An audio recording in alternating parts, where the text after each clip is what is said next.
jóvenes, buenos días con todos. Vamos a continuar con el temita de estructura atómica número 2. Yo te he dejado acá el cuadro, ¿de acuerdo? Para que nos podamos guiar de él. Ya te había explicado de que cuando son isótopos, ¿no es cierto? Va a ser el mismo Z, el mismo número de masa cuando hablamos de isóbaros o isomásicos, el mismo número de neutrones si estamos hablando de isótonos, ¿de acuerdo? Y si estamos hablando de isoelectrónicos, tenemos que hablar de que ahora tenemos la misma cantidad de electrones. Tú sumabas, ¿te acuerdas? 17, acá también pero pasaba a restar, teníamos 17. Cuando era menos, pasaba sumando, y cuando era más, pasaba restando. En otras palabras, lo contrario. ¿De acuerdo? Bien, ahora, vamos a comenzar con algunos problemitas y luego te voy a contar otras cosas más. Mira, problema 5. Dice, con relación, dice, un átomo que posee 21 protones, 18 electrones y 26 neutrones. Indique, dice, los enunciados incorrectos. Vamos a analizar. Vamos a colocar acá problemita número 1 y vamos a analizar nosotros el problema. Escucha, mira, presta la atención.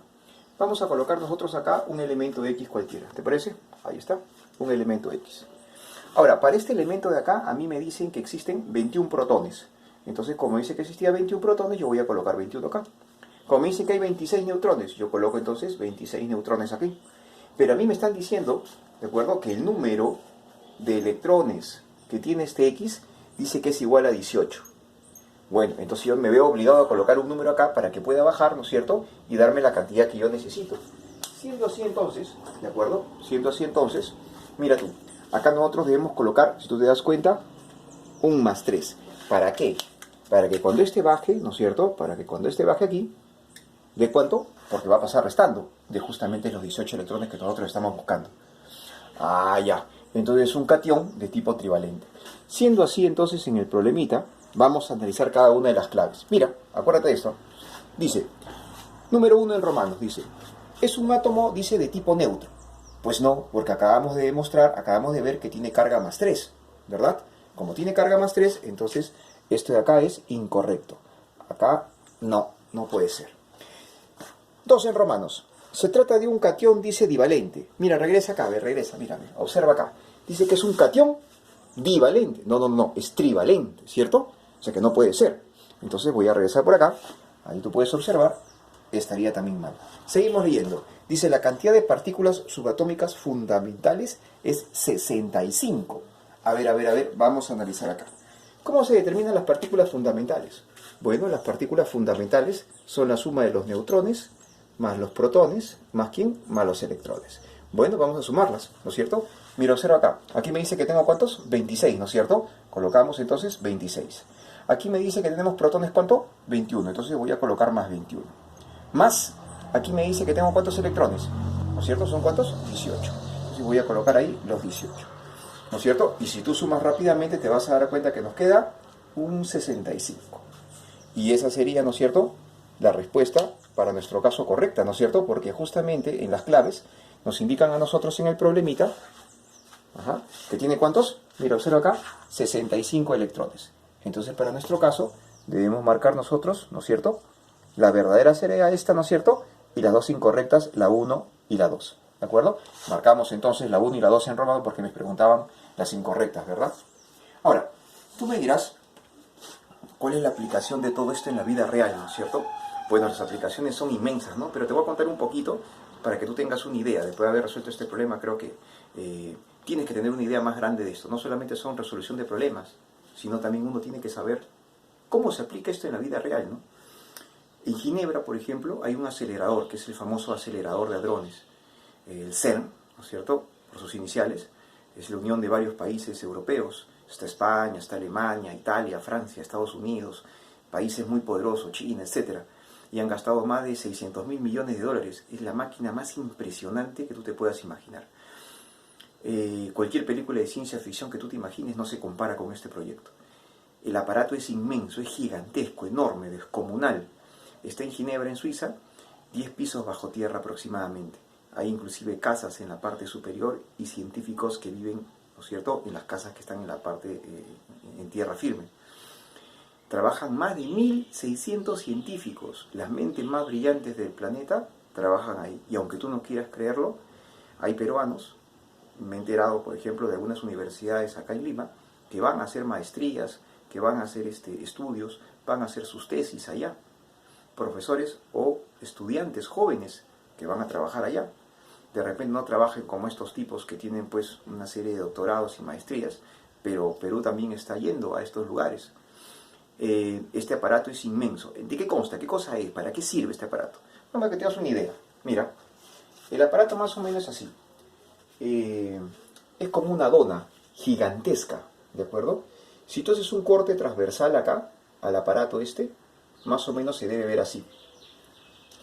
Y si tú te paras adentro del aparato, tú eres así, un puntito, comparado con el tamaño del aparato. La dona es gigantesca. Son más o menos, a ver, comparando, ¿ya? Tú no sé si alguna vez has visto el Estadio Nacional, que está acá en Lima. Si tú juntaras unos 27 estadios, ¿de acuerdo?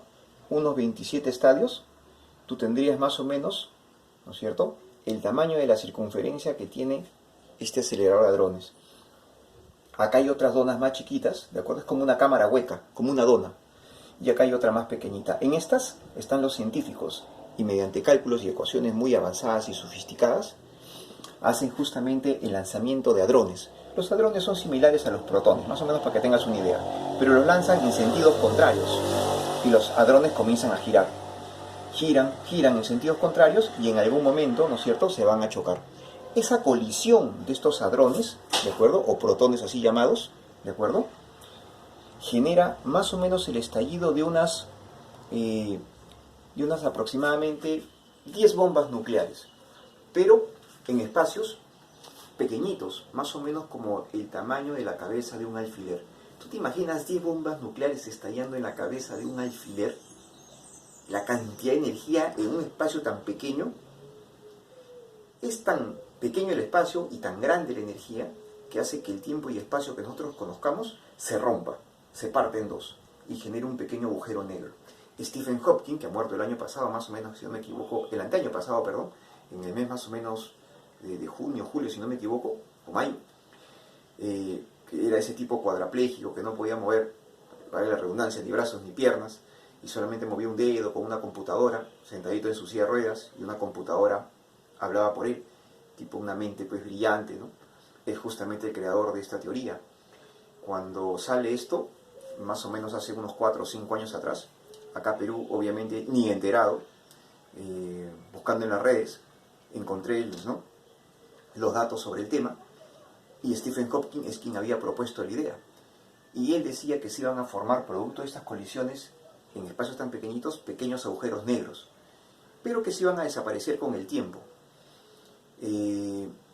Claro, fue así, porque la otra opción era de que el agujero negro pequeñito comenzara a crecer, tragando luz y tragando materia, y de esta manera, creciendo, y ahorita no estaríamos hablando de nada, porque un agujero negro se hubiera podido tragar la Tierra, los planetas del sistema solar, y no estaríamos hablando de nada. Cuando prenden la máquina, es más, acá a Perú ni siquiera le consultaron, ¿no?, siendo un país que está dentro del planeta Tierra.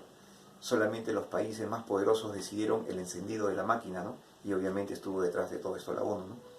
Y encendieron la máquina, y estos hadrones que giran, tú me dirás, ¿y para qué sirve? ¿Cuál es la utilidad directa? Bueno, la utilidad, por ejemplo, es esta. Estos hadrones giran y cuando colisionan, ¿de acuerdo? Digamos que ahí tú tienes 2 hadrones, y cuando colisionan los 2 hadrones, generan subpartículas que solamente existieron en el inicio de la creación del universo. Estas subpartículas son en materia de estudio de los científicos. Ellos estudian estas subpartículas que salen a partir del estallido de los hadrones. Estas subpartículas, como te digo, estuvieron en el inicio de la creación. Si el ser humano es capaz de poder entender cómo funcionan estas subpartículas del inicio de la creación, el ser humano es capaz de hacerlo todo, ¿no?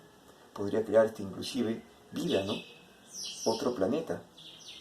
Entonces significa entonces que de alguna manera, como dirían algunos científicos, estás jugando a ser Dios. Y por eso esta máquina, al acelerador de hadrones, también lo llaman la máquina de Dios. Aquí también se genera tritio, aquí también se genera deuterio, cantidades de energías inmensas, ¿no es cierto?, como parte de las pruebas del acelerador. ¿De acuerdo? Ahora sí, con esto entendido más o menos, ¿no es cierto?, un poquito de conocimiento para que te enamores del curso, vamos a entrar ahora con problemita número 6. ¿De acuerdo? Vamos a borrar acá. y vamos a entrar con problemita número 6. Bien, veamos. Mira, ahí dice, si un ion binegativo tiene 68 neutrones y 50 electrones. Dice, ¿cuál es el número de masa? Dice. Perfecto, vamos a plantearlo. Mira, observa con atención. Problemita número 2. Ahí está. Un átomo, un ion binegativo. Entonces voy a colocar acá un X cualquiera. Y como me dice que es un ion, tú sabes que es cualquiera, puede ser positivo o negativo, puede ser catión o anión, pero dice binegativo. Ya. Entonces es un 2. Y como dice negativo, 2 menos. Binegativo. Dice que tiene 68 neutrones. Bueno, vamos a colocar acá entonces los 68 neutrones. Aquí. Y 50 electrones. Claro, entonces para que tenga 50 electrones, cuando él baje, tengo que colocar acá yo un número, que cuando él baje, como te estoy explicando, se genere justamente esa cantidad, ¿no es cierto? Esa cantidad de 50 electrones. Es por eso que yo voy a colocar acá 48. Ahí están los 50 electrones que yo mencionaba. ¿De acuerdo? Ahora, dice, ¿cuál es el número de masa? Bueno, entonces tú entenderás que tengo 48 y tengo ¿cuánto? 68. La suma de ellos dos me debe dar el número de arriba. Tú entenderás que por suma, ¿no es cierto? Tendríamos ¿cuánto? 100, ¿cuánto? 16. Listo. Problemita resuelto. El número de masa de X sería igual a ¿cuánto? A 116.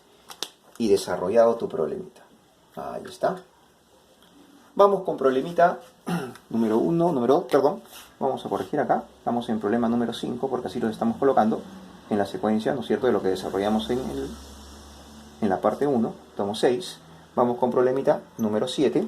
¿De acuerdo? Y vamos a ver. Mira lo que dice.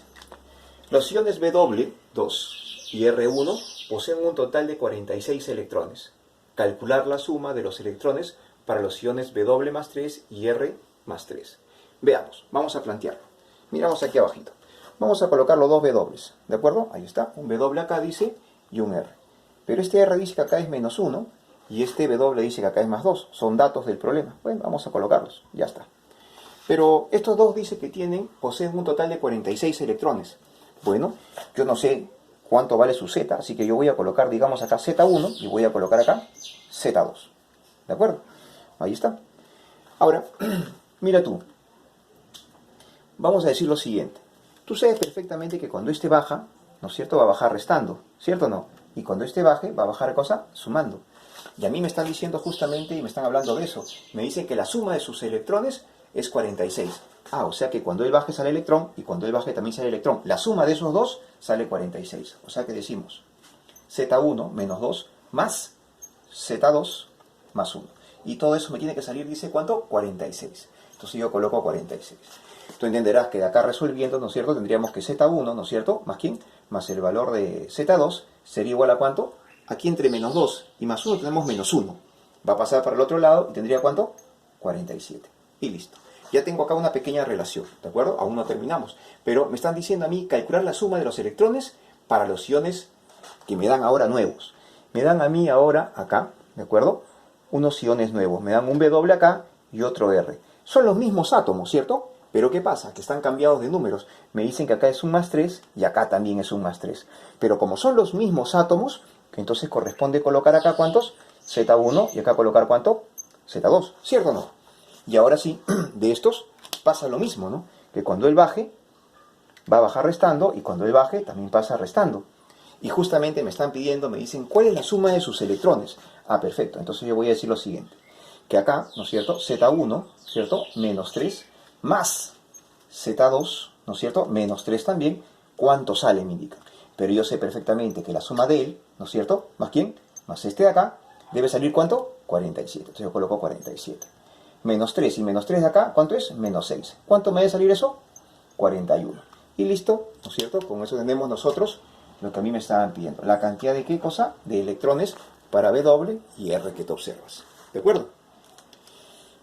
Ahora sí, ¿no es cierto?, con este problemita, ¿de acuerdo?, vamos a entrar al número 8.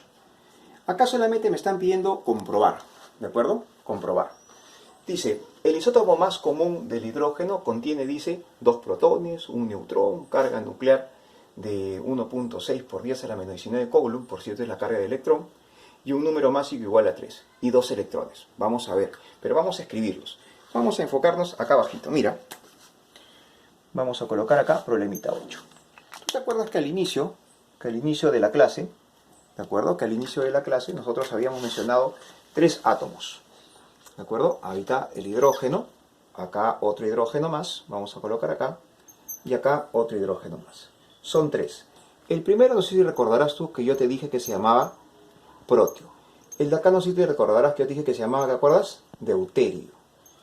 Y el de acá, te dije que se llamaba tritio. ¿De acuerdo? Que son los que se hacen en el acelerador de hadrones que yo te comenté. Pero no sé si también recordarás que yo te dije que acá su número atómico de todos ellos, ¿cuánto era? La unidad, ¿cierto? Y a él su masa es 1, la de él es 2, y la de él ¿cuánto era? 3. Entonces vamos a analizar. Mira. Terminemos aquí primero. Dime, ¿cuánto valen los neutrones acá? ¿Sí o no? Para que sumados den ¿cuánto? 1.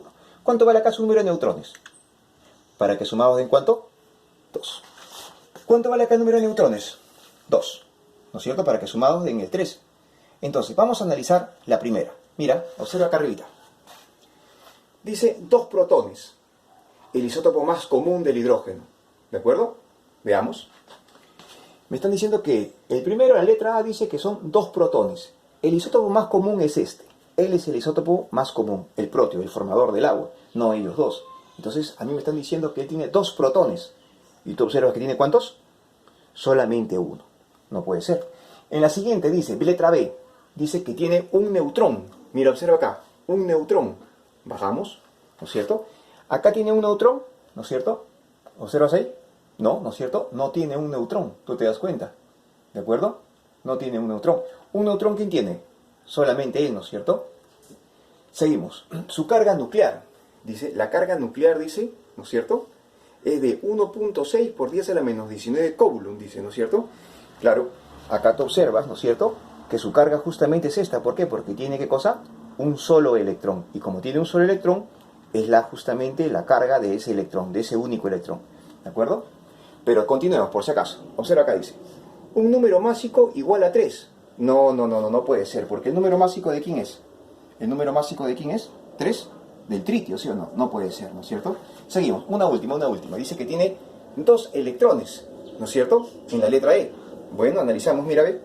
Dice que acá tiene 2 electrones. No. ¿Cuántos son? Solamente 1. Entonces nosotros debemos de marcar acá, ¿no es cierto?, que es la carga nuclear, ¿no es cierto? Porque tiene ¿cuántos? Un solo protón, ¿no es cierto? Y justamente ese protón también son los electrones. Por tanto, nosotros debemos marcar ¿quién? La letra C. Y con esto, chicos, estamos terminando el tema de estructura atómica número 2.